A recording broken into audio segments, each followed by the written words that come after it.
vinyl friends and vinyl community. It's Brian from Brian's Vinyl Records. It is time to show you my January 2022 haul. Now, a goal going into this year was to buy things that were more meaningful and less just to have. So I think when I show you what I picked up this month, I'm doing a decent job of it. Now, there are a lot of things coming out that I'm looking forward to, so we'll see how that goes in the end. But let's start with January's vinyl haul, and I'm going to start here. I recently picked this up. This is Jason Isbell live from Alabama. I'm a huge Jason Isbell fan, and this is one of the live albums I just hadn't had yet. It's been in my wish list forever. Keep looking at it and just never pulled the trigger. Finally did.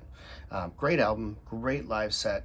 Jason does a great job on this, and the 400 unit are awesome. So yeah, I'm just happy to pick this up finally and put it in my Jason Isbell collection. It's been sorely missing for a while. One of the reissues that came out this past month, I was super excited about. This is a classic album from the 90s, and Judas Priest, they kind of broke up for a little bit, and Rob Halford had moved on and formed his own band, and this is the album that he put out, and this was a big hit on metal rock stations right before the grunge era hit. So when I saw this was coming out, I had to get it, picked it up from my local record store, and super happy to have it. This is Rob Halford's Resurrection. I think they did a fairly good job on this. Obviously the cover, they really haven't been doing a very good job with these covers lately. I don't know if they lost the original images or what the deal is, but this just looks like they blew up a picture and it isn't the best, but it is what it is. The music on here sounds great. Really enjoyed this album and happy to have that in my collection as well. Next up, another one that I've been eyeing for quite some time and just decided to finally pull the trigger on is Marcus King's solo release. Now, Marcus King Band is a blues band. He is, I think, 23, 24 years old now, and just been putting out music, and it's fantastic. He's a great blues musician. This was the first album he put out as just himself, not with his band that he does, and you can tell it's a little bit different. It's not as bluesy as the band stuff is. There's a lot of great music on this, a lot of mellow music on this, and I really enjoyed it. So this is Marcus King's solo album, El Dorado. Came out in 2020, I want to say, maybe 2021, and it is pretty good. I really enjoyed it and happy to add that to my collection as well. Here's another one that I've been wanting to get. I have the other album from these guys, their first album. This is their second album. This is The Lonely Island, of course, a comedy band from Saturday Night Live. This one includes the hit song Mother Lover, which is the follow-up to Dick in a Box from their first album. If you don't know the skits, I highly recommend looking them up. They're hilarious.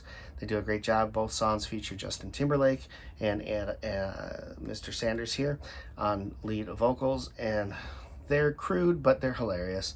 Saturday Night Live skits, and I really enjoy these guys, so happy to pick this up. From the unofficial land, I did pick this up here. This is Black Sabbath Cross Purposes. Great news on the Black Sabbath front. If you're a fan of the Tony Martin era, that would include albums like Eternal Idol, Cross Purposes here, TYR, Headless Cross, and Forbidden. Those albums are looking to be reissued in a deluxe box format, so I'm super excited about that. They are absolutely fantastic. I really enjoy the Tony Martin era of Black Sabbath. Of course, he was the singer after Dio and Ian Gillan left, and then he took over, and then Dio came back, and then he was rehired after Dio left, and then the reunion happened, and then he was rehired again after the reunion was done. So he's been in the band on and off for a good part of a decade, and he's great. I love his vocals. I think he does a phenomenal job, and the albums are actually really good. They were released originally on IRS Records. If I'm not mistaken, all of them, I think, were on IRS Records. One may have gotten on Warner, I can't remember.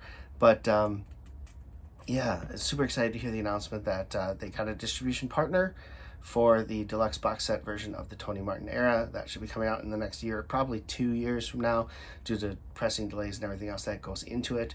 But that'll be awesome. So this was a unofficial release on Purple Wax of this album. This is one I've never owned on any format, so I was super excited to get this, and I look forward to buying the box set when all the officials do come out.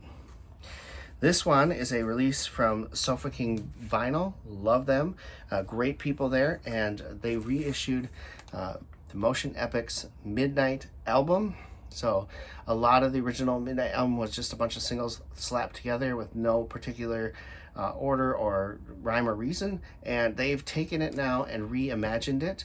They put them in a sequence that kind of made sense for flow and everything else, and put it out as this Midnight album, and it sounds absolutely fantastic. They always do a great job. I'm always super impressed with what they do. Comes on this nice splatter wax, and great job by Sulfur King Vinyl, and absolutely fantastic artist, the Motion Epic. If you have not listened to him, I've said it every time I've picked up one of his albums, go check him out. He's awesome. If you love that 80s vibe, he's got it going on, and it's fantastic. This next one is something that a buddy of mine had recommended to me. We were talking about some of our favorite songwriters and different things like that, and this man came up, and I said, I don't know if I've ever really listened to that person. And so he sent me a link to a song, a newer song of his called The Guitar, and I absolutely loved it. And I went out and found the album that has that song on it. It was in stock at Amazon. This is Guy Clark, Someday the Sun Writes You, and it does feature the song The Guitar on there.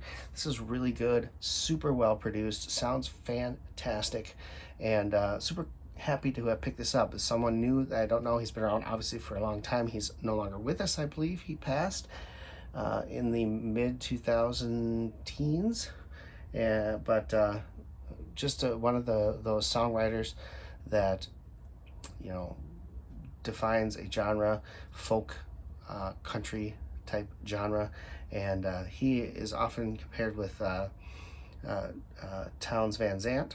Those two are kind of the leaders of that songwriting genre there, and so happy to have this new artist for me. This is a great album. I look forward to listening to more Guy Clark stuff in the future. Last but certainly not least, I decided to pick this up. This is a band, hair band, my type of music. I loved it growing up, and one that I never really got into. I knew their big hit, Fly High Michelle. I picked up that album when it was reissued by Friday Music. It's a great album. I've picked up a few of the cassettes recently up in this cassette deck over here. I do have a bunch of the second and third albums from the band, and this was put out to a lot of fanfare. People really like this, and to me, I wasn't a big enough fan to buy it, but the price went down on Amazon over the weekend, and I just said screw it, and I picked it up. It was an excellent deal. This is Enough is Enough.